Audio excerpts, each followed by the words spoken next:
നമസ്കാരം. മലയാളി വാർത്തയിലേക്ക് സ്വാഗതം. വിവാഹം കഴിഞ്ഞതിന് ശേഷം മറ്റൊരു ബന്ധത്തിലേക്ക് പോകുവാനായി സ്വന്തം ഭർത്താവിനെ അതിക്രൂരമായി കൊലപ്പെടുത്തുന്ന വാർത്തകളുടെ അല്ലെങ്കിൽ കൊലപാതകങ്ങളുടെ ഒരു പരമ്പരയാണ് നടക്കുന്നത്.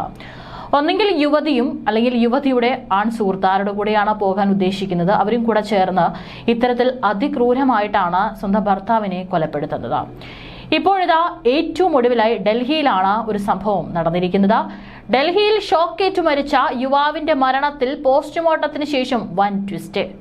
ദില്ലിയിലെ 36 വയസ്സുള്ള യുവാവിന്റെ മരണത്തിൽ പുറത്തു വരുന്നതാണ് ഇപ്പോൾ ഞെട്ടിക്കുന്ന കണ്ടെത്തലുകൾ. കരൺദേവ് എന്ന ആളാണ് കൊല്ലപ്പെട്ടത്. യുവാവിന്റെ മരണത്തിൽ ഇപ്പോൾ ഭാര്യയും ഭർത്താവിന്റെ ബന്ധുവും അറസ്റ്റിലായിരിക്കുകയാണ്.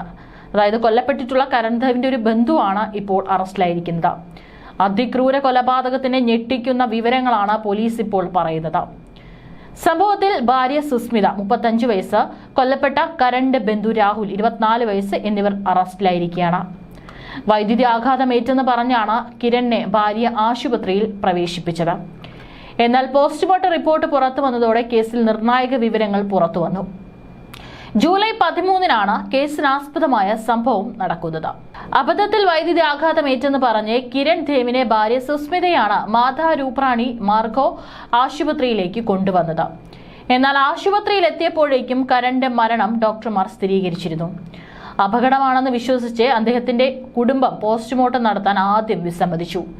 എന്നാൽ കരണിന്റെ പ്രായവും മരണത്തിന്റെ സാഹചര്യവും ചൂണ്ടിക്കാട്ടി ദില്ലി പോലീസ് പോസ്റ്റ്മോർട്ടം നടത്താൻ ആവശ്യപ്പെടുകയായിരുന്നു. പോസ്റ്റ്മോർട്ടത്തെ ഭാര്യയും കസിൻ രാഹുലും എതിർത്തതോടെയാണ് പോലീസിന് സംശയമായത്. പിന്നീട് മൃതദേഹം പോസ്റ്റ്മോർട്ടത്തിനായി ദീൻ ദയാൽ ഉപാധ്യായ ആശുപത്രിയിലേക്ക് അയച്ചു. സംഭവം നടന്ന 3 ദിവസത്തിന് ശേഷം ഇരയുടെ ഇളയ സഹോദരൻ കുനാൽ പോലീസിന് മുന്നിൽ പരാതിയുമായി എത്തി. കരണിനെ ഭാര്യയും ബന്ധുവും ചേർന്ന് കൊലപ്പെടുത്തിയതായി സംശയിക്കുന്നുവെന്നായിരുന്നു കുനാലിന്റെ പരാതി. സുസ്മിതയും രാഹുലും തമ്മിൽ നടന്ന ഇൻസ്റ്റഗ്രാം ചാറ്റും സഹോദരൻ തെളിവായി പോലീസിന് നൽകി. ഇരുവരും കൊലപാതക പദ്ധതിയെക്കുറിച്ച് ചർച്ച ചെയ്തിരുന്ന ചാറ്റുകളാണ് നൽകിയത്. സുസ്മിതയും രാഹുലും തമ്മിൽ അടുപ്പത്തിലായിരുന്നെന്നും ഈ ചാറ്റുകളിൽ നിന്ന് പോലീസിന് വ്യക്തമായി. ഇതിനാൽ ഇരുവരും ചേർന്ന് കരണിനെ കൊല്ലാൻ തീരുമാനിക്കുകയായിരുന്നു. രാത്രി അത്താഴത്തിനിടെ കരണിന് 15 ഉറാക്ക് ഗുളികകളാണ് ഇത്തരത്തിൽ നൽകിയത്. ശേഷം കരൺ അബോധാവസ്ഥയിലാകുന്നതുവരെ അവർ കാത്തിരുന്നു. അപകട മരണമാണെന്ന് വരുത്തി തീർക്കാൻ ഇരുവരും വൈദ്യുതി ആഘാതം ഏൽപ്പിച്ചു. പ്രതിയായ ഭാര്യയെ പോലീസ് കസ്റ്റഡിയിലെടുത്തു. ചോദ്യം ചെയ്യലിൽ കാമുകനായ സഹോദരി ഭർത്താവിനെയും ഒപ്പം ചേർന്ന് കൊലപ്പെടുത്താൻ സുസ്മിത ശ്രമിച്ചു. ഉറക്ക ഗുളികകൾ കഴിച്ചാൽ മരണം സംഭവിക്കാൻ എടുക്കുന്ന സമയം ദമ്പതികൾ ഗൂഗിളിൽ തിരഞ്ഞതായും സന്ദേശങ്ങളിൽ നിന്നും വ്യക്തമായിട്ടുണ്ട്. ഭർത്താവ് തന്നെ മർദ്ദിക്കുകയും പീഡിപ്പിക്കുകയും ചെയ്തിരുന്നുവെന്നും പലപ്പോഴും പണം ചോദിക്കാറുണ്ടായിരുന്നുവെന്നും സുസ്മിത പോലീസിനോട് പറഞ്ഞു. പ്രതികളെ പോലീസ് ചോദ്യം ചെയ്തു വരികയാണ്. വിശദമായ പോസ്റ്റ്മോർട്ടം റിപ്പോർട്ടിനായി കാത്തിരിക്കുകയാണെന്നും ദ്വാരക DCP അങ്കിത് സിംഗ് പറഞ്ഞു. 7 വർഷം മുമ്പാണ് ഇരുവരും വിവാഹിതരായത്. പ്രണയവിവാഹമായിരുന്നു. ബന്ധത്തിൽ 6 വയസ്സുള്ള കുട്ടിയുമുണ്ട്. സമീപകാലത്ത് ദമ്പതികൾക്കിടയിൽ അസ്വാരസ്യങ്ങൾ ഉണ്ടായിരുന്നു. പിന്നാലെയാണ് ഒരേ കെട്ടിട സമുച്ചയത്തിൽ താമസിക്കുന്ന രാഹുലുമായി സുസ്മിത അടുപ്പത്തിലായത്. വിവാഹമോചനത്തിനായി സുസ്മിത ശ്രമിച്ചിരുന്നതായും പോലീസ് പറയുന്നുണ്ട്. ഏതായാലും ഒരുപക്ഷെ രാഹുലിനെ വിവാഹം കഴിക്കാനായിരിക്കാം ഇത്തരത്തിൽ സ്വന്തം ഭർത്താവിനെ ഒഴിവാക്കാനായിട്ട് സുസ്മിത ഇത്തരത്തിലൊരു ക്രൂരകൃത്യം ചെയ്യുന്നത്. നിലവിൽ തെളിവുകളുടെ അടിസ്ഥാനത്തിൽ ഇരുവരും മാത്രമാണ് പ്രതികളെന്നാണ് പോലീസ് അടക്കം പറയുന്നത്. ഏതായാലും വിശദമായിട്ടുള്ള പോസ്റ്റ്മോർട്ടം റിപ്പോർട്ട് ലഭിച്ചതിന് ശേഷം മാത്രമായിരിക്കും വേറെ ആർക്കെങ്കിലും ഇതിനെക്കുറിച്ച് അറിയാമായിരുന്നോ എന്നുള്ളതിനെക്കുറിച്ച് കൂടുതൽ വിശദാംശങ്ങൾ പുറത്തു വരികയുള്ളൂ. ഈ വർഷം തന്നെയാണ് മീററ്റിലും സമാനമായൊരു സംഭവം നടന്നത്. അന്നും നേവി ഉദ്യോഗസ്ഥനായിട്ടുള്ള ഭർത്താവിനെ ഒഴിവാക്കാനായിട്ട് ഭാര്യ തന്റെ കാമുകനൊപ്പം ചേർന്ന് അതിക്രൂരമായിട്ടുള്ള കൊലപാതകമാണ് നടത്തിയത്. ആദ്യം മയക്കുമരുന്ന് നൽകി മയക്കി, അതിനുശേഷം ഭർത്താവിന്റെ മൃതദേഹം പല കഷ്ണങ്ങളാക്കി മുറിച്ച് ഒരു ടാങ്കിൽ ഉപേക്ഷിക്കുകയും അതിനുശേഷം സിമെന്റ് ഇട്ട് മൂടുകയും ചെയ്തിരുന്നു. പിന്നീട് കാമുകനത്ത് പല സ്ഥലങ്ങളിലും ഉല്ലസിച്ച് നടക്കുന്നതിനിടയിലാണ് ഭർത്താവിന്റെ വീട്ടുകാർക്ക് സംശയം തോന്നി അവർ പോലീസിനെ വിവരം അറിയിച്ചത്. തുടർന്ന് നടത്തിയ പരിശോധനയിലാണ് അതിക്രൂരമായിട്ടുള്ള കൊലപാതക വാർത്ത കേട്ട് എല്ലാവരും ഞെട്ടിയത്. ഏതായാലും ഇപ്പോൾ ആ യുവതിയും കാമുകനടക്കം തന്നെ പോലീസ് റിമാൻഡിലാണ്. അതിനുശേഷം കഴിഞ്ഞ കുറച്ച് മാസങ്ങൾക്ക് മുമ്പാണ് മറ്റൊരു വാർത്തയും ഇത്തരത്തിൽ വന്നത്. ഹണിമൂൺ കൊലപാതകമെന്നായിരുന്നു ഇത് ആദ്യമൊക്കെ തന്നെ വാർത്ത ഹെഡ്ലൈനായിട്ട് വന്നത്.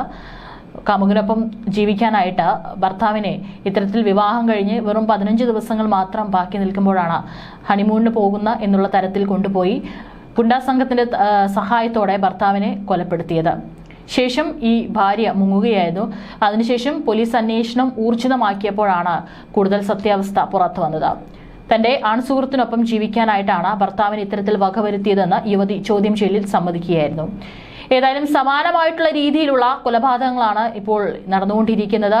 എല്ലായിടത്തും വിവാഹം കഴിഞ്ഞ് ഒന്നെങ്കിൽ ഭർത്തൃപീഡനം അല്ലെങ്കിൽ ഭർത്താവിന് താല്പര്യമില്ല, പക്ഷേ മറ്റൊരു ആൺസുഹൃത്തുണ്ട്, മറ്റൊരു കാമുകനുണ്ട്. ആ കാമുകന്റെ കൂടെ പോകാനായിട്ടാണ് ഇത്തരത്തിൽ ഭർത്താവിനെ അതിക്രൂരമായി കൊലപ്പെടുത്തുന്ന രീതി ഇത്തരത്തിൽ ഭാര്യമാർ കൈക്കൊള്ളുന്നത്. ഏതായാലും ഈ ഒരു കേസും പോസ്റ്റ്മോർട്ടം നടപടികൾ നടത്തിയില്ലായിരുന്നെങ്കിൽ ആരും അറിയില്ലായിരുന്നു. ഇത് സാധാരണ ഒരു ഷോക്കേറ്റുള്ള മരണം എന്നാണ് എല്ലാവരും വിചാരിച്ചിരുന്നത്. അത്തരത്തിൽ ആളുകളെ പറ്റിക്കാനായിട്ടും ഈ ഭാര്യ ശ്രമിക്കുകയും ചെയ്തു. പക്ഷേ പോലീസുകാർക്കടക്കം ചില സംശയങ്ങൾ തോന്നിയതുകൊണ്ടാണ് ഇവിടെയും പോസ്റ്റ്മോർട്ടം നടത്താനായിട്ട് തീരുമാനിക്കുകയും ഇതൊരു കൊലപാതകമാണെന്ന് തെളിയുകയും ചെയ്തിരിക്കുന്നത്. അതേസമയം ലക്നൌവിൽ ഇന്ന് കാമുകയെയും ഡ്രിങ്ക്സിൽ വിഷം കലർത്തി നൽകി കൊന്ന കാമുകൻ അറസ്റ്റിലായിട്ടുണ്ടായിരുന്നു. ഉത്തർപ്രദേശിലെ ലളിത്പൂരിലാണ് സംഭവം. പ്രതിയായ ജഗദീഷും കാമുകി റാണിയും ലിവ് ഇൻ റിലേഷൻഷിപ്പിലായിരുന്നുവെന്ന് പോലീസ് പറയുന്നു. യുവതിയെ കൊലപ്പെടുത്തിയ ശേഷം മൃതദേഹം ലളിത്പൂരിലെ ഒരു നദിയിൽ ഉപേക്ഷിക്കുകയായിരുന്നു. പ്രതി രക്ഷപ്പെടാൻ പദ്ധതിയിടുന്നതിനിടെയാണ് പോലീസ് അറസ്റ്റ് ചെയ്തത്. കുറ്റകൃത്യത്തിൽ ഇയാൾക്ക് യാതൊരു പശ്ചാത്താപവുമില്ലെന്ന് പോലീസ് പറഞ്ഞു.